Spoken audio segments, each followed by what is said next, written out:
Hello बच्चों, आप लोग क्लास 5 में कोण के नाम से अवश्य परिचित हो गए होंगे। आज हम लोग डिफरेंट टाइप ऑफ एंगल्स के बारे में जानेंगे। डिफरेंट टाइप ऑफ एंगल्स को समझने के लिए ज़रूरी है कि हम लोग जानें कि एंगल या कोण क्या होता है।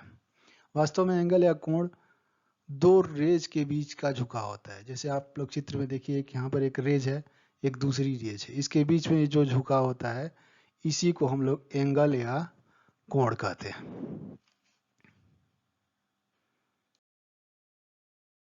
के आधार पर कोण कई प्रकार के होते हैं, जिसमें पहला कोण होता है एक्यूट एंगल या न्यून कोण। वह कोण जिसका मान 0 डिग्री से अधिक और 90 डिग्री से कम होता है। 0 डिग्री से अधिक और 90 डिग्री से कम होता है, उसको हम लोग न्यून कोण कहते हैं। और जब कोण का मान ठीक 90 डिग्री हो जाता है, जब दूसरी रेज यहाँ से यहाँ तक पहुँच जाती है, तो इस तरह के कोण को हम लोग राइट एंगल या समकोण कहते हैं। समकोण को हम लोग ऐसे न दिखा के एक रेक्टेंगल के रूप में दिखाते हैं, जिसका मान 90 डिग्री होता है।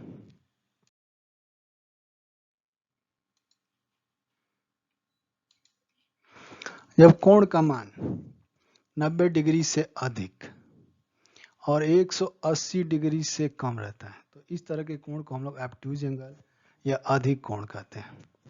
और जब कोण का मान ठीक 180 डिग्री होता है, मतलब ये जो किरण है ठीक दूसरी दिशा में, अपोजिट दिशा में चली जाती है, तो इस प्रकार एक सरल रेखा बन जाता है और यह सरल रेखा ही नापने पर 180 डिग्री के बराबर होता है। तो इस तरह के कोण को हम लोग रिज कोण या सरल रेखा या स्ट्रेट एंगल कहते हैं। जब कोण का मान 180 डिग्री से अधिक, 180 डिग्री से अधिक और 360 डिग्री से कम होता है, तो इस तरह के कोण को हम लोग बृहद कोण कहते हैं। तो इसमें जो दूसरी रेज है, दूसरी रेज ये पूरा यहाँ से चल के 180 डिग्री से आगे बढ़ के ये यहाँ तक पहुँचती है 360 डिग्री से कम। तो इस तरह के कोण को हम लोग बृहद कोण या रिफ्लेक्स एंगल कहते हैं। अब लास्ट है संपूर्ण कोण। वह कोण जिसका मान 360 डिग्री के बराबर होता है। तो इसमें जो दूसरी रेज है एक पूरा चक्कर करने के बाद फिर से अपने पहले वाली स्थिति में आ जाती है। तो इस प्रकार जो कोण बनता है वो 360 डिग्री के बराबर होता है और इस कोण को हम लोग संपूर्ण कोण कहते हैं। इस पूरे कोण को समझाने के लिए एक रिसोर्स बनाया गया है, उसको देख के आप लोग इन सभी कोणों को आसानी से समझ सकते हैं।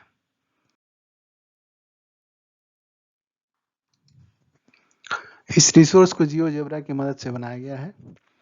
इसको ध्यान से देखिए। इसमें कोण 0 डिग्री से शुरू हुआ है और ये आगे बढ़ते हुए 360 डिग्री तक जाएगा। तो यहाँ पर ध्यान से देखिए, 0 डिग्री से आगे और ये आगे की तरफ दिख रहा है। तो 0 डिग्री से 90 डिग्री के बीच में यह न्यून कोण ही दिखाएगा।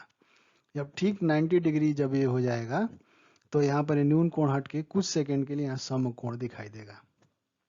क्योंकि समकोण का मान केवल 90 डिग्री होता है, तो थोड़ी देर के लिए दिखेगा। तो आप लोग ध्यान से देखिएगा।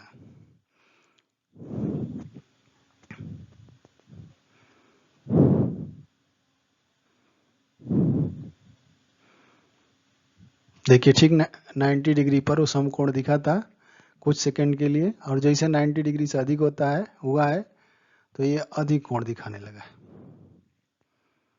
अब 90 डिग्री से अधिक और 180 डिग्री से कम पर ये अधिक कोण दिखेगा। जब ठीक 180 डिग्री होगा तो यहाँ यह सरल रेखा या स्ट्रेट एंगल दिखाएगा। ध्यानपूर्वक देखिएगा।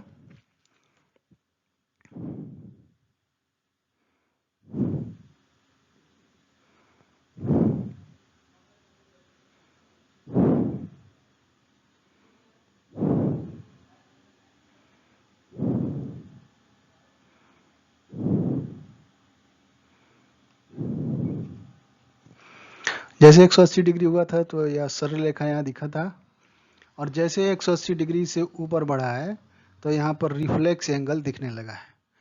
यह रिफ्लेक्स एंगल 180 डिग्री से 360 डिग्री के बीच में दिखेगा।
हम देखिए कोण का मान 344 डिग्री तक पहुंच गया है।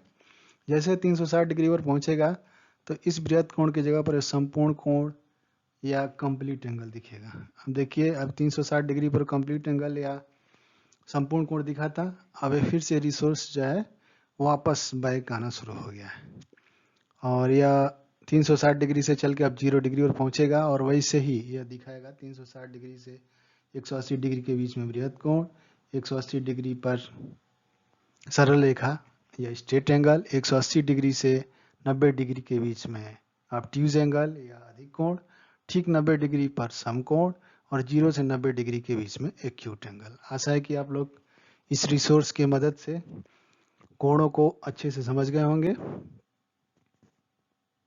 Thank you.